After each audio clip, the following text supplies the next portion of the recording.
Hey tribe, Dawna here from Transformational Healing, and today is the second video in our elderberry series, and we are actually going to dry the elderberries today. I'm going to show you how to go through that process of getting the elderberries prepared and drying them.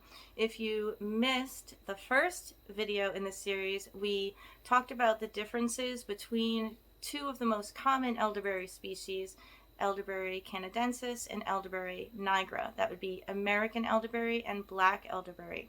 And for our purposes, for what we're preserving the elderberries for, making elderberry syrup, elderberry juice, and drying them for tea, we wanted to make sure that we're using the Sambucus nigra, or the black elderberry, because that is the one that is best for helping with immune boosting and colds and flu season, and also allergies. And it's fall, so the allergies are here.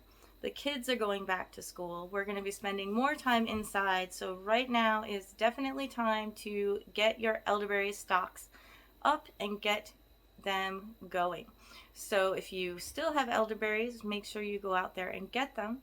If you don't want to do all of the work, we do have the elderberry syrup in the store, and I actually sell the dried elderberries if you want to just have the dried elderberries around for tea.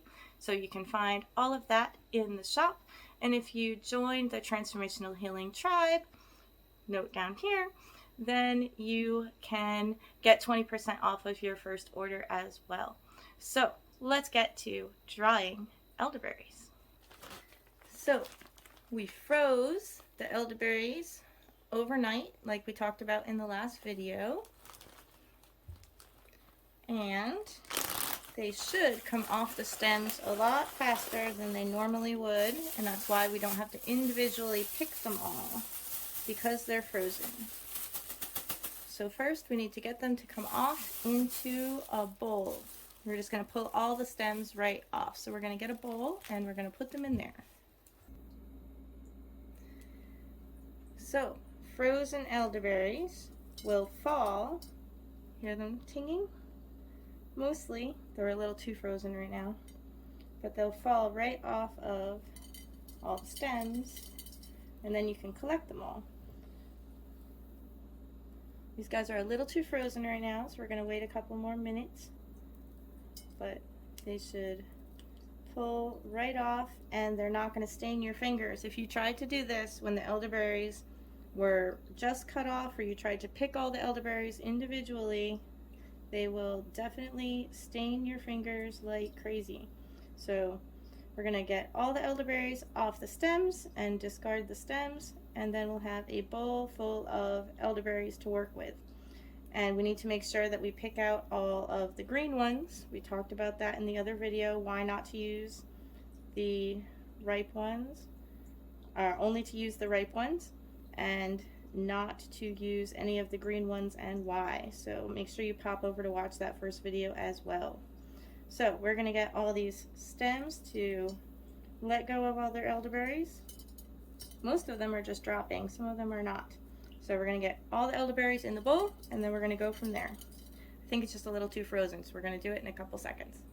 So we got most of the stems out, most of the green berries out. Can you see that? There we go. And I had help, lots of help. So now it's time to spread them out on the dehydrating sheets, and then we're gonna pop them in the dehydrator. We're gonna go from there. Gotta make sure you get all the greens and stems out as we do that. Okay, so we got 2 full trays of elderberry. We tried to pull out anything we saw in there that was green, and any stems or little baby things, and we're going to put them in the dehydrator. Let's show you that now. Alright, so we're going to get these in the dehydrator, and we're going to use the Casorsi dehydrator that has lots of shelves and stuff inside of it.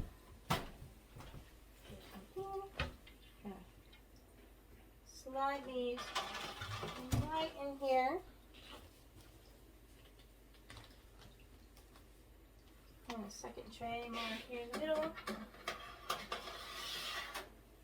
And we want to do 145 for, wait, 135 for fruits.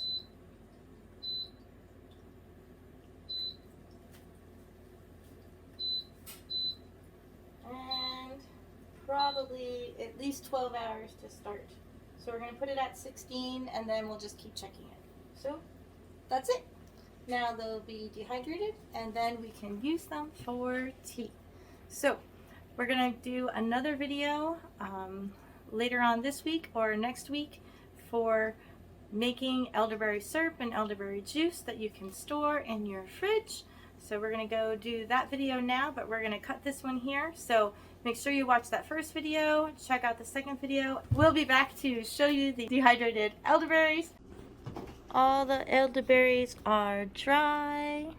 Let's see how we get a better shot here. And they're actually kind of a little bit still stuck, but they are perfectly dried. They're not sticky at all. And we're just gonna put them up in jars and then put a silicone in with them and seal that jar up, and these will last for a very long time because they have been in the dehydrator at 135 for that long. They are technically cooked at this point, so you can make your tea much faster with them and just steep it like you would normally instead of having to boil the berries. So I hope you enjoyed learning how to dry elderberries, and make sure that you join us for the next video about how to make elderberry syrup.